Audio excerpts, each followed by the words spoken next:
Je vous propose donc de lire Actes chapitre 15, les 11 premiers versets. Et on s'arrêtera sur le premier verset.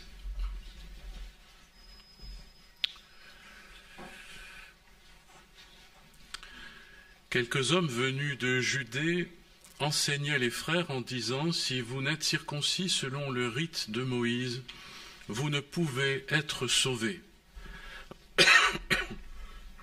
Paul et Barnabas eurent avec eux un débat et une vive discussion, et les frères décidèrent que Paul et Barnabas et quelques-uns des leurs monteraient à Jérusalem vers les apôtres et les anciens pour traiter cette question.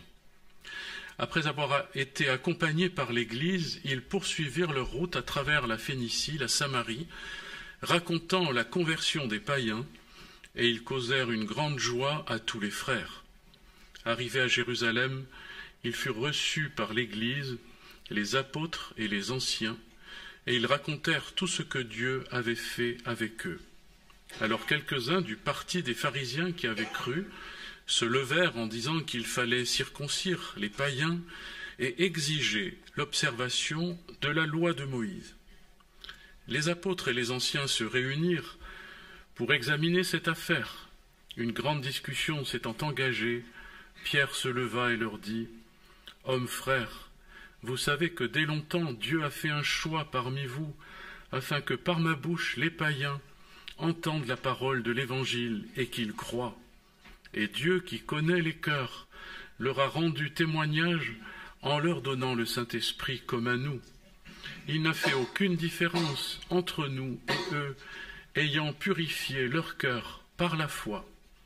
Maintenant donc, pourquoi tentez-vous Dieu en mettant sur le cou des disciples un joug que ni nos pères ni nous n'avons pu porter? Mais c'est par la grâce du Seigneur Jésus que nous croyons être sauvés de la même manière qu'eux. Quelques hommes venus de Judée enseignaient les frères en disant « Si vous n'êtes circoncis selon le rite de Moïse, vous ne pouvez être sauvés. » C'est un sujet, bien sûr, qui concerne une époque particulière, la circoncision n'étant pas d'actualité en ce qui nous concerne depuis plusieurs siècles. D'abord parce que nous sommes, issus du paganisme, nous sommes des païens qui avons eu accès à la connaissance de l'Évangile et qui avons connu Jésus-Christ et qui sommes déjà au bénéfice de la réponse que vont donner les apôtres à cette question depuis des générations, je dirais, de chrétiens et de l'histoire de l'Église, où la circoncision n'est pas pratiquée dans l'Église de Jésus-Christ. Mais dans cette époque initiale où les Juifs se convertissaient et les païens se convertissaient, il y avait évidemment un conflit quant à leur pratique religieuse passée, les Juifs étant très attachés à leur histoire et avec raison, puisque c'est certainement la plus belle et la plus grande des histoires, ce peuple choisi par Dieu depuis Abraham, dont la marque particulière, en tant que descendant d'Abraham et enfant de la promesse, on va aller lire des textes qui ont trait à ces choses, était la marque de la circoncision qui les concernait particulièrement, et geste, rite, comme il est dit, le rite de Moïse, quoique Jésus dit, Moïse vous a donné la circoncision, quoique ce ne soit pas, elle ne vienne pas de Moïse, mais des patriarches, et on va peut-être lire l'origine de la circoncision dans l'histoire d'Abraham. On va quand même le lire parce que c'est un thème qui risque d'être redondant les prochains soirs.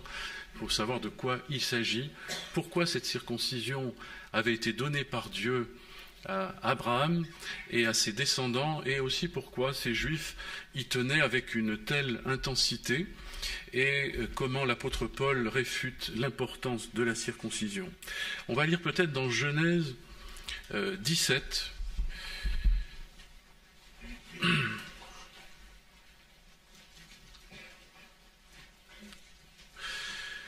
On va lire le chapitre, c'est difficile de couper. Lorsqu'Abraham fut âgé de 99 ans, l'Éternel apparut à Abraham et lui dit « Je suis le Dieu Tout-Puissant, marche devant ma face et sois intègre.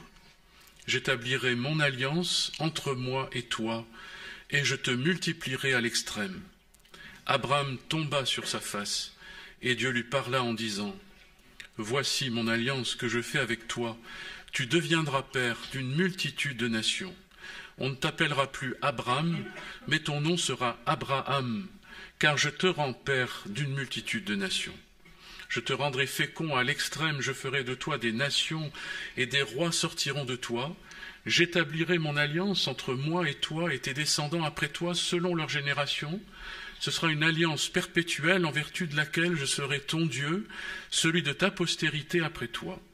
Je te donnerai, et à tes descendants après toi, le pays que tu habites comme étranger, tout le pays de Canaan en possession perpétuelle, et je serai leur Dieu. » Dieu dit à Abraham, « Toi tu garderas mon alliance, toi et tes descendants après toi selon leur génération.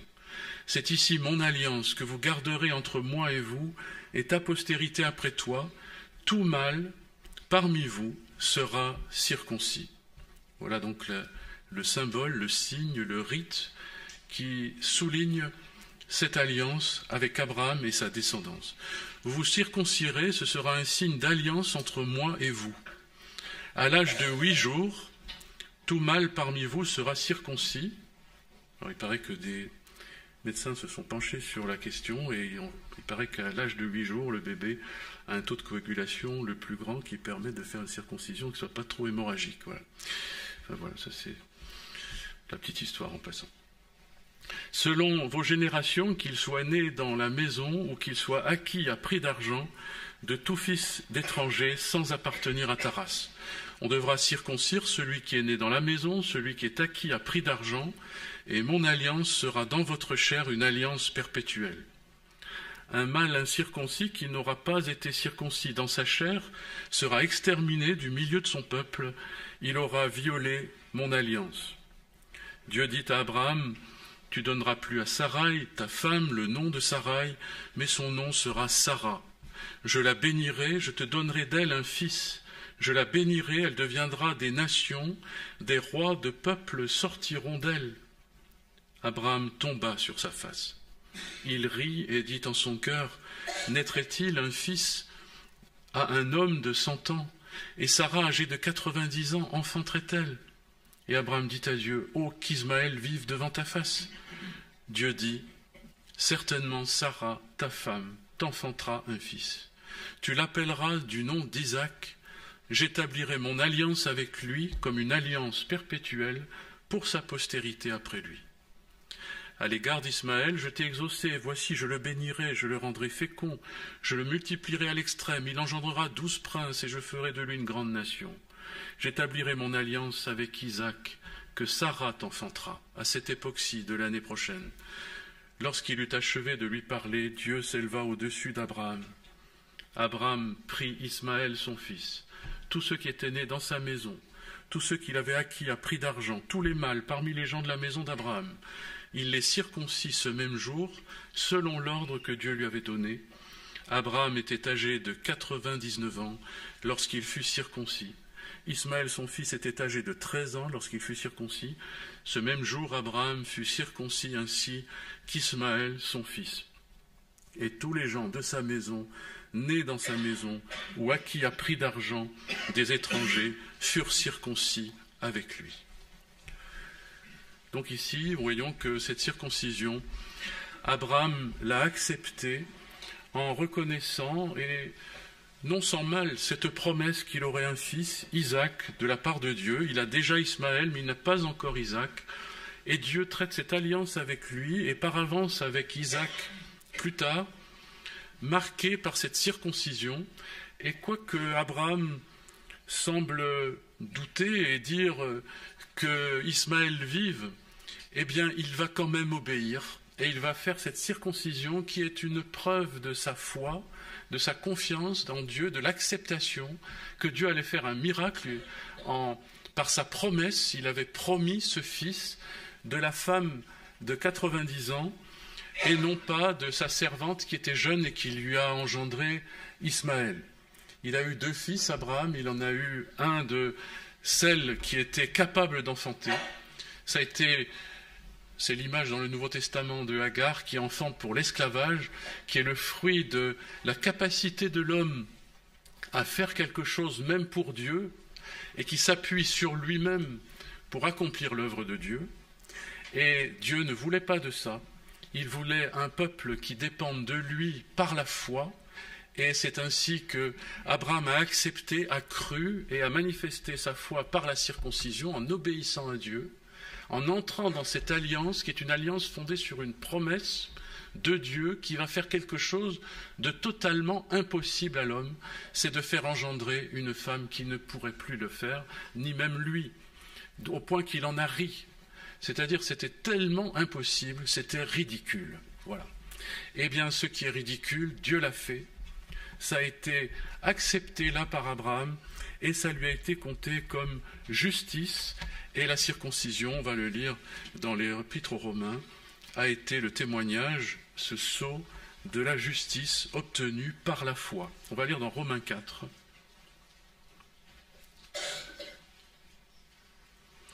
Verset 1. Que dirons-nous donc qu'Abraham, notre père, selon la chair, a obtenu? Si Abraham a été justifié par les œuvres, il a sujet de se glorifier, mais non devant Dieu. Car que dit l'Écriture?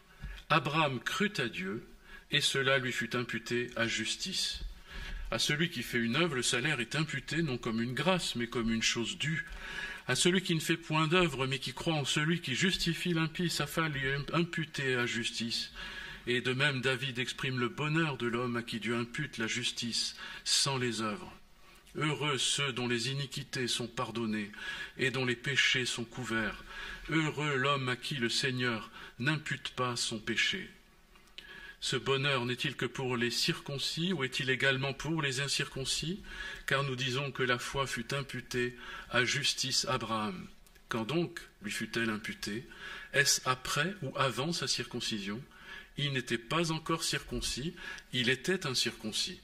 Et il reçut le signe de la circoncision comme sceau de la justice qu'il avait obtenue par la foi quand il était incirconcis, afin d'être le père de tous les incirconcis qui croient, pour que la justice leur soit aussi imputée, et le père des circoncis qui ne sont pas seulement circoncis, mais qui encore marchent sur les traces de la foi de notre père Abraham quand il était incirconcis. Donc le signe de cette circoncision était le signe, le sceau de la justice obtenue par la foi. Immense bonheur pour celui qui comprend cela, parce qu'il n'a pas besoin de puiser en lui, dans ses ressources, dans sa force, dans ses capacités, dans ses qualités, pour obtenir une justice. Il la reçoit de Dieu gratuitement parce qu'il croit la parole de Dieu et sa promesse, qui pour Abraham était son fils qui allait naître de Sarah d'une naissance impossible, Isaac, mais nous allons y venir, qui était bien sûr le père de Jésus-Christ qui viendra dans une autre naissance impossible, né d'une vierge, et qui sera l'auteur du salut qui nous est inaccessible. Il est impossible de se sauver, contrairement à ce que pensent ces juifs qui viennent auprès des chrétiens païens évangélisés par Paul et Barnabas, pour leur dire qu'il faut qu'ils soient circoncis pour être sauvés. C'est-à-dire qu'il est possible d'ajouter au salut de Dieu, est nécessaire, pas seulement possible, mais nécessaire d'ajouter à ce salut des moyens humains, une force humaine, des capacités humaines. Il n'en est rien. Nous allons souligner ce que nous savons, nous qui croyons au Seigneur Jésus déjà, que nous sommes sauvés par la foi seule, dans la grâce qui nous a été accordée en Jésus-Christ, par Dieu lui-même, en nous appelant et en nous faisant la promesse de nous sauver au travers de cette naissance, qui est la naissance de Christ, qui est venu pour nous. Et nous sommes sauvés par la foi, et non par aucun autre rituel, quand bien même ce rituel a été institué comme symbole de la part de Dieu, mais qui tout d'un coup a connu un glissement dans la mentalité du peuple juif, un glissement que Paul doit souligner dans Romains 2 déjà.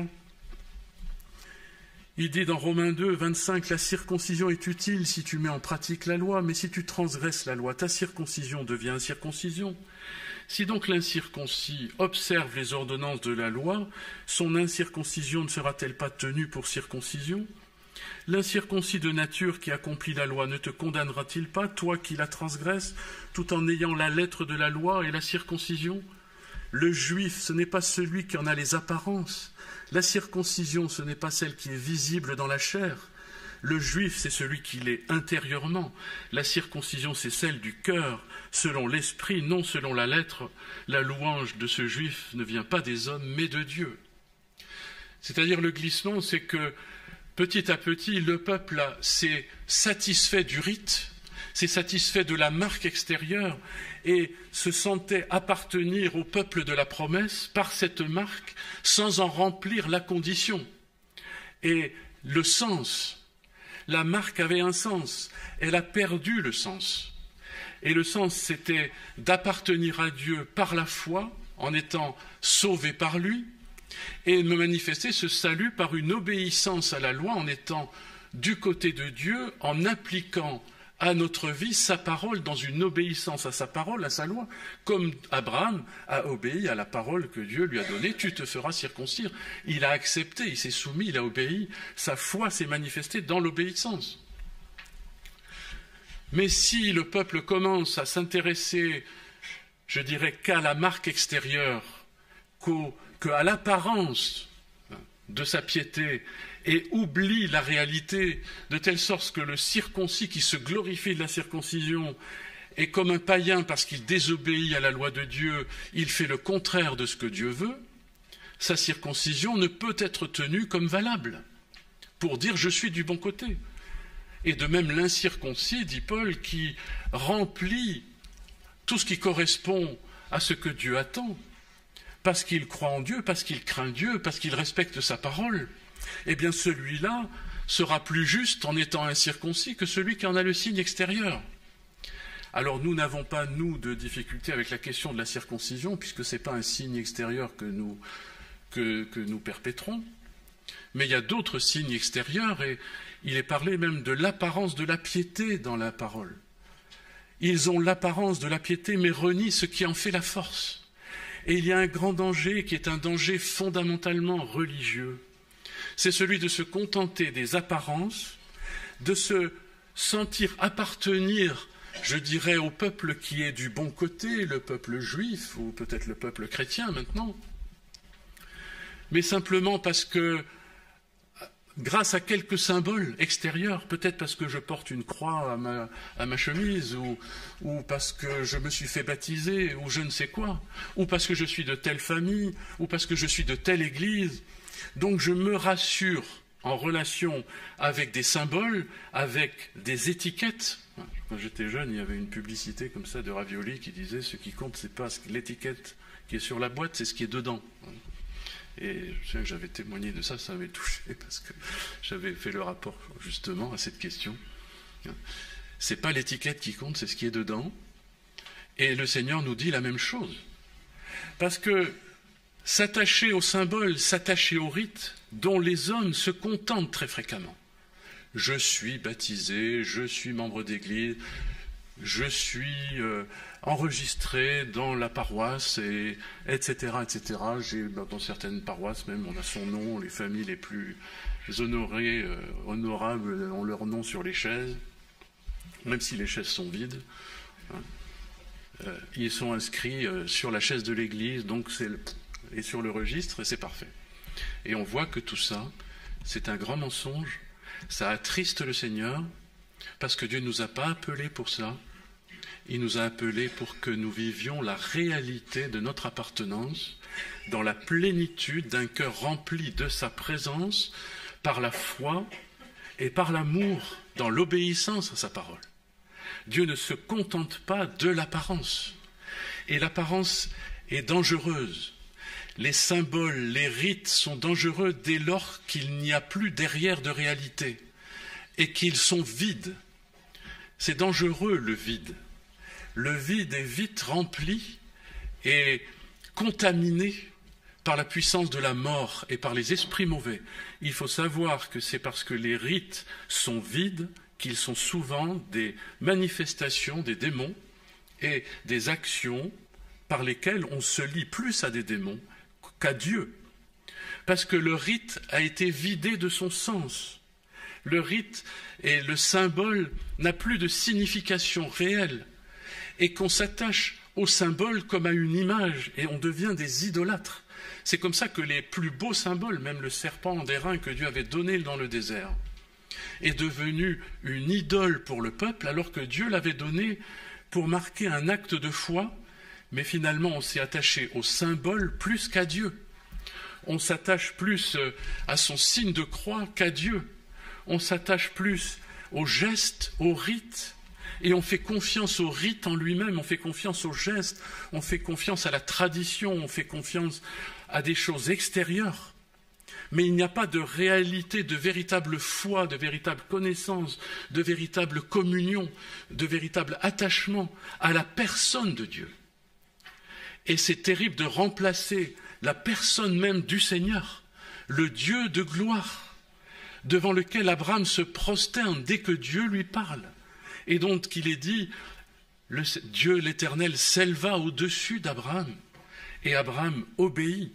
Il y avait une présence si glorieuse, si grande, si autoritaire, si forte de la part de Dieu, que c'est un blasphème que de réduire Dieu à des symboles, à des pratiques extérieures. Dieu n'est pas dans les gestes, Dieu n'est pas dans les rites. Dieu est dans les cieux et il veut habiter dans notre cœur.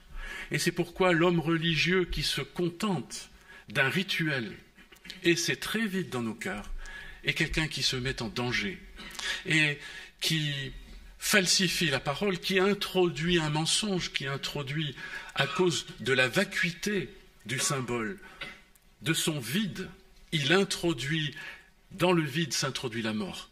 On sait que les esprits mauvais s'introduisent dès que même notre cœur est vide, même s'il est lavé, purifié et propre. Il est dit que les démons se rassemblent et viennent le coloniser encore plus qu'avant. Parce qu'il ne faut pas que notre cœur soit vide, il ne faut pas que notre foi soit que des principes extérieurs, qu'un ensemble d'habitudes, qu'un registre de comportements extérieurs. Ce n'est pas parce que je fais tout bien à l'extérieur que la réunion se passe comme d'habitude avec chant, prière, message, conclusion et que sais-je, ou que le culte se démarre avec une liturgie, etc., etc., que cela plaît à Dieu, pas du tout. Tout cela peut être parfait, mais complètement vidé de la présence de Dieu, parce que notre cœur s'attache aux apparences. Et nous savons que Dieu ne regarde pas à l'apparence, il regarde au cœur. C'est comme ça qu'il a choisi le roi David. On lui a proposé des hommes grands, forts, beaux, etc. pour remplacer Saül. Et il a choisi David, qui était le petit berger, perdu dans la campagne, qui n'avait pas beaucoup les moyens d'attirer les regards. Et de même, Dieu a choisi que son fils ne soit pas quelqu'un qui attire les regards de par sa naissance humaine. Et c'est sur lui qu'il a porté son dévolu, parce qu'il a trouvé dans le Fils obéissance, fidélité et amour jusqu'au bout, jusqu'à la mort de la croix. Et Dieu a aimé et choisi ce Fils pour être celui qui accomplirait la véritable circoncision. On va y venir, parce que nous voyons ce que sont les fausses circoncisions, la religiosité extérieure, le danger qu'elles représentent. Et Jésus est venu justement pour que notre foi soit remplie de sa présence et non pas vide que par des symboles, des rites, des habitudes. On peut lire peut-être aussi un texte que je vais essayer de retrouver dans l'épître aux Colossiens.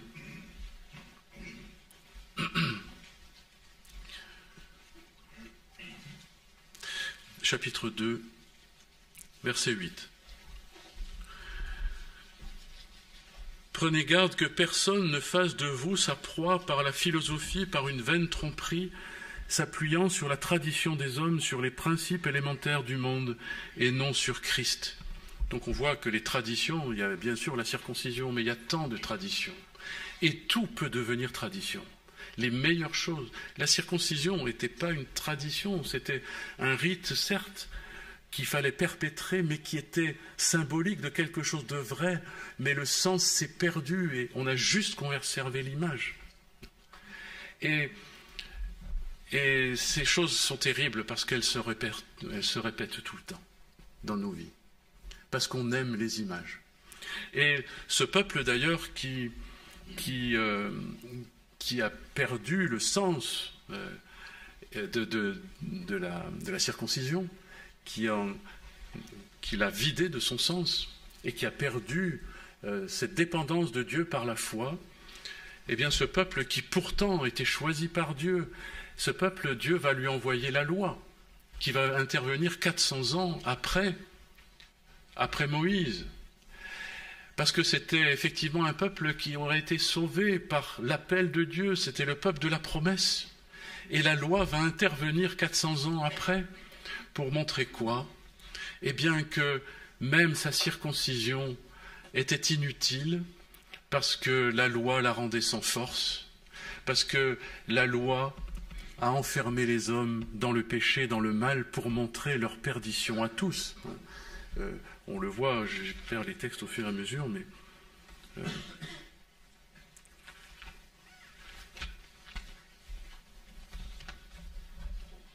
je ne sais plus dans quel texte c'est, mais peu importe. En tous les cas, ce peuple qui voulait placer son espoir, on peut dire, dans son appartenance extérieure par le rituel et par la circoncision, et qui avait pourtant la promesse, va être conduit plus tard à être mis sous la loi, quoique étant le peuple de la promesse, pour être convaincu, comme les païens, qu'il était perdu, même étant le peuple de la promesse, il était perdu, la loi est venue montrer qu'il n'avait pas d'espoir en lui-même, la loi est venue montrer l'échec de l'homme qui se confie dans l'homme, qui prend la chair pour son appui. Et la loi a enfermé tous les hommes dans la désobéissance, dit l'apôtre Paul, afin que miséricorde soit faite à tous.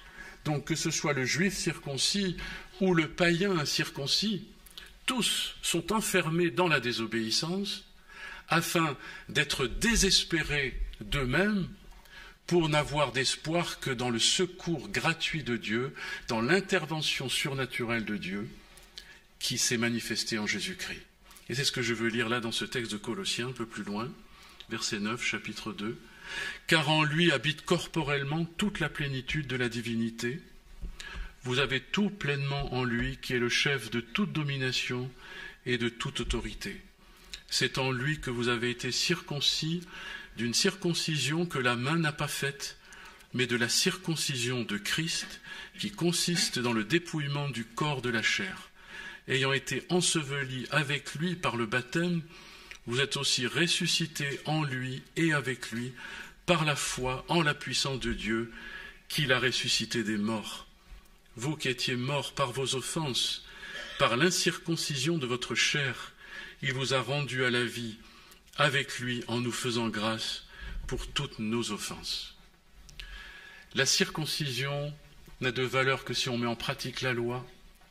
La pratique de la loi est impossible parce que nous n'en avons pas les moyens et Dieu a enfermé par la loi même les Juifs dans la désobéissance pour que ce peuple de la promesse ait besoin du secours de la foi en Jésus-Christ.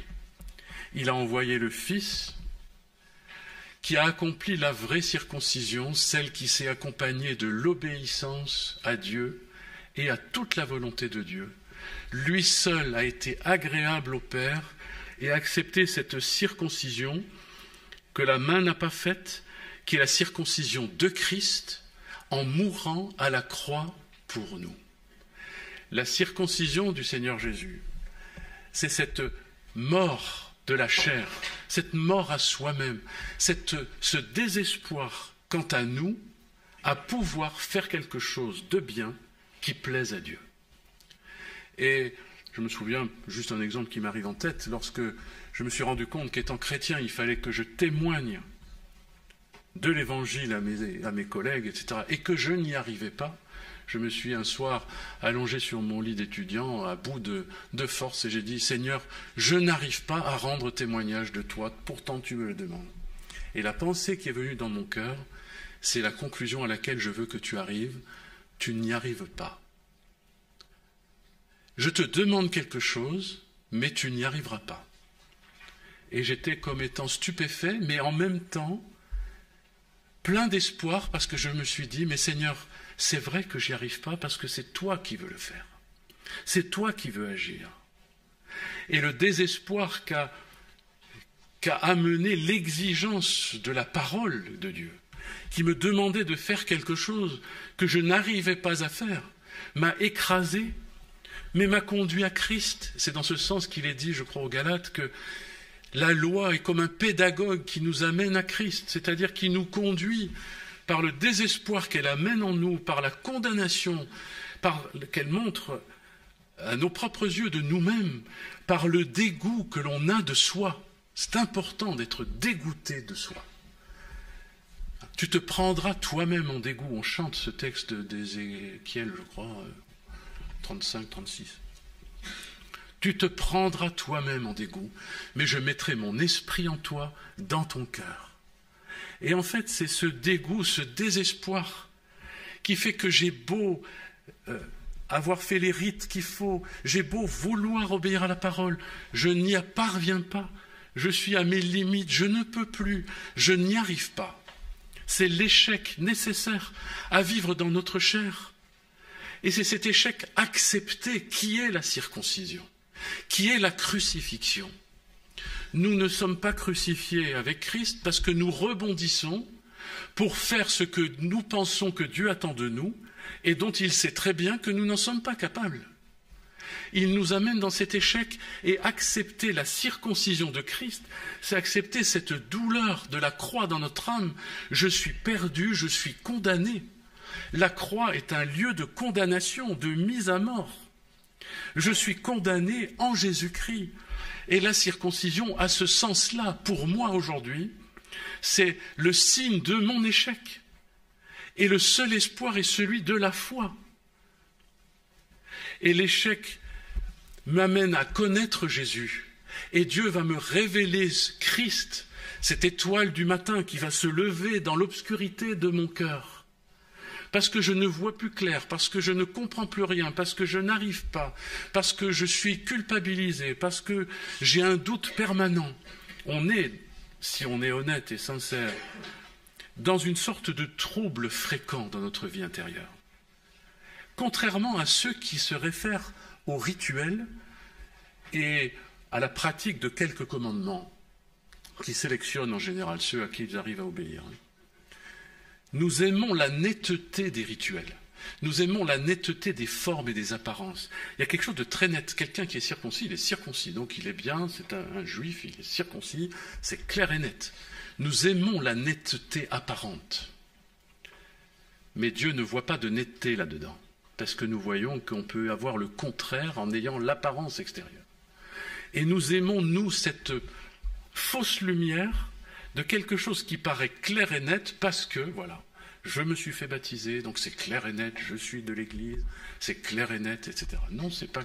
Je me suis fait nommer diacre, je me suis fait nommer ancien, c'est clair et net, oui.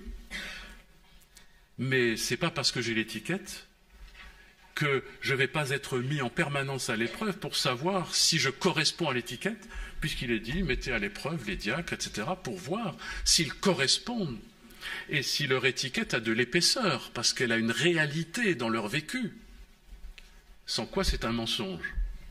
Nous aimons donc la netteté des apparences, et nous n'aimons pas le flou dans lequel souvent nous sommes plongés, où nous ne savons pas où nous en sommes, nous ne sommes pas tout à fait sûrs que le Seigneur soit content de nous. Nous ne sommes pas tout à fait nets dans notre conscience.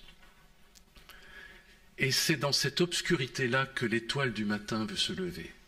C'est dans cette obscurité, dans ce trouble, dans ce flou intérieur, où je refuse de me réfugier dans la netteté des symboles. Je ne regarde pas la croix que j'ai au bout de ma chaîne pour me rassurer. Je ne me confie pas dans un signe de croix pour aller de l'avant. Je refuse cette fausse netteté pour découvrir la lumière, peut-être faible, qui brille dans les ténèbres, la parole prophétique qui va naître dans mon cœur, qui est Jésus-Christ que Dieu va révéler dans l'obscurité de mon âme, qui va se révéler et qui va me dire ce que tu n'arrives pas à faire, je suis venu l'accomplir pour toi. Et même la circoncision, même le renoncement, la vraie circoncision, celle de la croix, le renoncement à toi-même, le renoncement à tes refuges dont tu as du mal à te séparer parce que tu y tiens, on aime quand même ces refuges extérieurs. On aime le sentiment d'appartenir à quelque chose parce qu'on en a fait les rites, vous savez. Les gens font beaucoup de rites parce qu'ils ont la consolation et l'assurance que donnent les rites d'appartenir à quelque corporatisme, à quelque religion ou à quelque peuple peut-être. Et on aime ces choses. On les inscrit même dans son corps, pas comme la circoncision, mais les tatouages sont par exemple quelque chose qui représente un symbole d'appartenance ou oui, de lien. Une religion, parce que religare, ça veut dire être relié. Et donc on aime se relier par les symboles. Et de plus en plus, c'est très très fort, hein, parce que des tatouages, on en voit partout. Et avec l'impression que ça va inscrire une sorte de fidélité dans ce lien, que ça va être une force pour la fidélité, alors qu'on voit parfois plusieurs noms d'anciens fiancés, etc., parce que finalement, déjà le premier il est loin et le deuxième est déjà perdu, etc. Donc en fait, le symbole n'a servi à rien, mais on continue à en inscrire d'autres. Enfin, c'est des choses que je vois, malheureusement, il m'arrive de déshabiller les gens. Enfin, excusez-moi, mais... Donc on voit que tout ça est très fort, et les hommes se rassurent dans ces choses d'une manière triste, et ça fait mal. Et l'apôtre Paul dit, d'ailleurs ça m'a rassuré, c'est une autre question, mais ça n'a rien à voir, si tu as été appelé étant circoncis, ne change rien. Si tu as été appelé incirconcis, ne change rien. Et je dirais, si tu as été appelé tatoué, à la limite, ne change rien. Ce qui compte, c'est le cœur. Parce que je me souviens, on a essayé, moi j'ai essayé d'enlever des tatouages ici, on en a enlevé, parce qu'ils étaient symboliques parfois de choses graves. Je ne dis pas qu'on ne puisse pas essayer de le faire, surtout quand c'était des pactes avec les ténèbres, avec le diable, etc., avec la violence, ou que sais-je. Ce sont souvent des pactes très forts. Donc on essaye de les enlever, mais c'est très difficile, et on arrive de moins en moins. Et je me suis dit, mais qu'est-ce que ça va faire? Tous ces gens qui vont se convertir tatoués, qui vont être plein de tatouages dans l'église, ça fait un peu difficile, c'est difficile à voir. Mais la parole dit, si tu as été appelé comme ça, ne change pas. Ce qui compte, c'est le cœur. C'est vraiment le cœur. Alors évidemment, si on peut s'améliorer à l'extérieur, on le fait. Mais ce n'est pas très grave. On peut les cacher aussi, ces tatouages. On n'est pas obligé. Mais ne change pas. Ce qui doit changer, c'est le cœur. Ce n'est pas important d'être circoncis ou incirconcis. Ce qui est important, dit la parole, c'est d'être une nouvelle création. Une nouvelle création. Je peux être un nouveau chrétien en Jésus-Christ, rempli de la connaissance, de l'amour et de la révélation de Jésus-Christ, en ayant encore malheureusement sur moi les stigmates de mon passé, les restes de mes péchés et les choses lamentables de mes religions passées. Mais je ne m'y fie plus, je ne m'y attache plus, mon cœur est à Christ.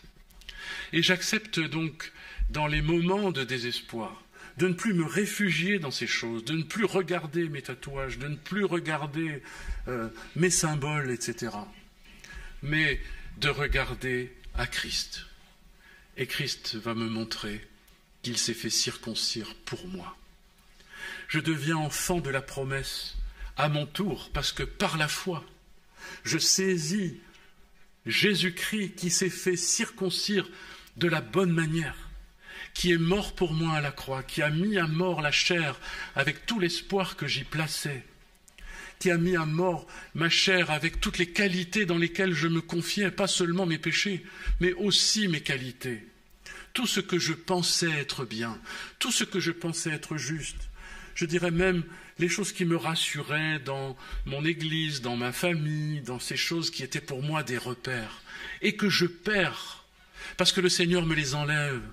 Pourquoi? pour que je sois désespéré, afin de me confier en lui et de connaître cette révélation, cette illumination du cœur que Dieu veut me donner, à laquelle il m'appelle et qu'il va me donner. L'étoile du matin, Jésus-Christ, va se lever dans ton cœur. Et tu recevras ce témoignage de la part de Dieu, la parole prophétique que Dieu a donnée concernant son Fils, dont l'apôtre Pierre parle, on l'a souligné ce matin à Pélissou. Celui-ci est mon Fils bien-aimé en qui j'ai mis toute mon affection. Croyez en lui. C'est une déclaration extraordinaire pour l'homme qui est troublé dans le flou, dans l'incertitude, qui a dérapé, qui a fait échec dans tous les domaines, qui ne sait plus où il en est, qui n'a plus de repère. Il y a ce repère, cette étoile du matin, qui dit « Le jour se lève pour toi, voici Jésus-Christ, Fils de Dieu, venu en chair, dont Dieu dit « Voici mon Fils bien-aimé en qui j'ai placé toute mon affection, crois en lui. » Et croyant en Jésus-Christ, le recevant dans mon cœur, cette réalité devient puissance de vie. Je reçois cet amour de Dieu pour son Fils. Le témoignage de Dieu qui dit « Mon Fils bien-aimé en qui j'ai mis toute mon affection », cette tendresse de Dieu dans le Fils, qui lui a rempli toutes les conditions de la circoncision. Jusqu'à la mort de la croix, il a obéi à Dieu. Il a mis en application toute la loi et les prophètes. Tout a été concentré dans sa personne. Il a tout accompli, dit-il à la croix. C'est en lui que je suis circoncis, d'une circoncision que l'homme ne fait pas. Je crois en Jésus-Christ, le recevant par la foi dans mon cœur. Je suis circoncis de cœur, c'est-à-dire quelqu'un qui a perdu ses repères, ses attaches, ses assurances personnelles, mais dont le cœur, qui peut-être a été, je dirais, saigné d'une certaine manière par le désespoir et par l'échec, va s'attacher à Dieu en Jésus-Christ, va se relier au Père par le Fils. C'est ça la vraie religion, le vrai lien, la véritable communion. Elle est en Jésus-Christ, par son œuvre, par son sang. C'est lui qui nous a circoncis, circoncision de Christ qui consiste dans le dépouillement du corps de la chair, ayant été enseveli avec lui par le baptême. Vous êtes aussi ressuscités en lui avec lui, par la foi en la puissance de Dieu qui l'a ressuscité des morts. Une même plante avec lui dans sa mort, une même plante dans sa résurrection. La puissance de vie, de la vie éternelle, est là dans le Fils pour celui qui croit. Nous devenons enfants de promesse qui allons voir jaillir et naître en nous quelque chose qui était impossible, comme du sein de Sarah. C'était impossible que naisse le Fils de la promesse. Le Fils de Dieu veut naître dans notre cœur. Sa nature, ses qualités, sa perfection, son amour vont habiter en nous. Car en lui habite corporellement toute la plénitude de la divinité. Vous avez tout pleinement en lui. C'est pas le vide, c'est pas la vacuité des symboles. C'est la plénitude de Christ révélée par la parole prophétique qui vient habiter dans nos cœurs et qui remplit notre cœur de la présence de Dieu, de sa présence, et qui nous rend agréables au Père et qui nous transforme à son image, qui nous conduit dans une obéissance que nous ne pouvions pas faire, qui va nous amener à rendre témoignage quand nous ne pourrons pas témoigner. Pour finir l'histoire d'ailleurs, le lendemain, et ça m'a marqué, ça ne s'est plus jamais arrivé ce genre d'expérience, mais un copain est venu me voir, m'a posé des questions, je me suis entendu lui témoigner, je ne savais pas d'où ça venait, et pendant quelques jours, les copains venaient tous les matins à la fin de la matinée du travail pour m'attendre, pour m'écouter sur le témoignage de l'Évangile pendant plusieurs jours, pas plusieurs semaines, mais plusieurs jours. Et ça a été visiblement l'œuvre de Dieu. Et je pense que nous n'avons pas assez de désespoir en nous-mêmes, pensant que nous pouvons accomplir quelque chose pour Dieu. Nous ne laissons pas circoncire par le désespoir, en nous ascensiant à l'échec de la chair en Jésus-Christ crucifié par la foi. Et c'est pourquoi la vie de résurrection, la plénitude de Christ se manifeste si peu dans nos cœurs. Laissons-nous crucifier, laissons-nous mettre en échec. Laissons-nous circoncire par ce dépouillement de la chair, mais dans la foi, au Fils de Dieu, associé à son dépouillement. Je me souviens que quand le Seigneur m'a dit un jour, « Mon fils, donne-moi ton cœur et que tes yeux se plaisent dans mes voies », c'était après une réunion de jeunes. Et je dis, « Mais Seigneur, tout en moi dit non, je ne veux pas donner mon cœur. » Même ça, je n'étais pas capable de le faire. Jusqu'à un moment où j'ai fini par céder, après 2 heures de combat intérieur, et le Seigneur m'a montré qu'il valait mieux que je me soumette à lui. Et j'ai dit, je ne sais pas si c'est la meilleure prière, mais Seigneur, je te donne mon cœur, non pas parce que j'ai envie, non pas parce que j'en suis capable, mais parce que tu me le demandes. Je me suis simplement soumis à la parole de Dieu. Cette parole fait autorité, elle est puissance et vie pour celui qui la reçoit dans la foi. C'est la parole de la promesse. Je ne suis même pas capable de donner mon cœur vraiment. Je ne suis pas capable de me consacrer, je ne suis pas capable de me donner pour le service de Dieu, parce que tout en moi et dans ma chair freine, refuse, veut être indépendant, ne veut pas obéir. Notre nature est une opposition permanente à l'Esprit de Dieu, c'est la chair. Sauf si j'accepte cette circoncision en Jésus-Christ, d'être une même plante avec lui, en disant « Seigneur, tu as crucifié ma volonté si téméraire, si forte, si opposée, même parfois pour le bien. Je décide, je veux, c'est moi qui fais, etc. Je ferai les œuvres de Dieu. » On avait entendu comme ça un jeune il y a quelques années qui disait « Je serai pasteur même si Dieu ne veut pas. » Donc ça c'est un petit peu fort, mais bon, ça c'est l'homme. Et on rigole parce que c'est caricatural, mais on est comme ça. On est comme ça. Mais être amené captif de cette volonté souveraine de Dieu, afin d'être des instruments de sa parole prophétique, et non pas autre chose, eh bien c'est la circoncision qui opère ça. C'est fin de la volonté de l'homme de la chair pour être acteur par la volonté de Dieu, instrument, utilisé par Dieu, comme il le veut, fruit de sa parole, qui sera une parole de vie, et pas une règle. Parce que les symboles, les rituels enferment, la loi rend esclave, mais le Fils rend libre. Et nous sommes dans une grande liberté, dégagés de toutes les obligations rituelles, dégagés, parce que ce sont des obligations. Il y a des gens qui ne peuvent pas faire autrement que faire un signe de croix. Vous regardez les footballeurs qui rentrent sur les stades, ils ne peuvent pas faire autrement. C'est automatique. C'est une loi, c'est un esclavage de leur conscience. Quand je demande à mes patients, est-ce que vous allez bien?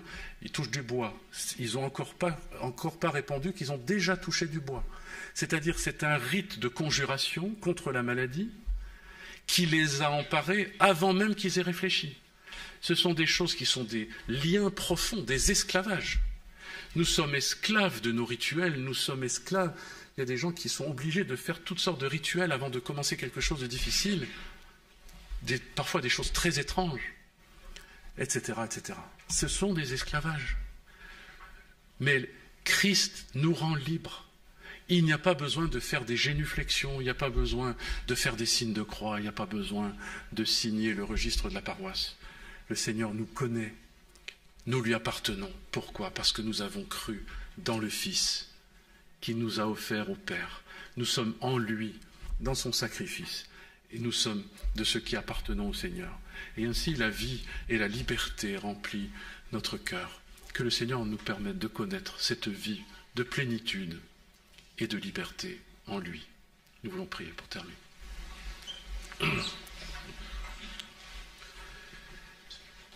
Nous crions à toi, Seigneur, te prions de nous délivrer de tous nos esclavages religieux, en particulier, tout l'attachement aux symboles, aux rites, à toute cette piété des apparences, mais qui renie ce qui en fait la force. C'est pourquoi, Seigneur, nous te supplions de te révéler à nos cœurs, que Christ, le Seigneur, nous soit révélé par la parole prophétique, que sa vie, sa mort, sa résurrection nous soit révélée pour que nous puissions par la foi nous associer et être de ceux qui sont circoncis du cœur et non pas d'une circoncision extérieure. Nous renonçons, Seigneur, à toute la confiance que nous plaçons dans notre chair, dans l'homme extérieur, et dans tous ces rituels. Nous nous détournons volontairement, nous les abandonnons, pour ne placer notre confiance qu'en lui. C'est en lui que les promesses se réalisent. Elles sont oui et amen en lui, toutes les promesses de Dieu.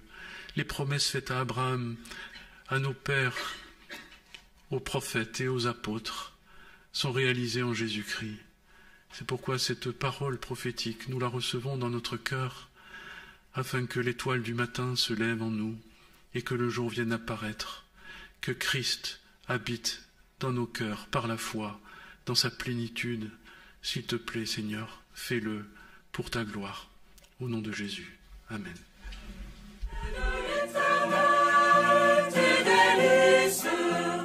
Il te donnera ce que ton cœur désire.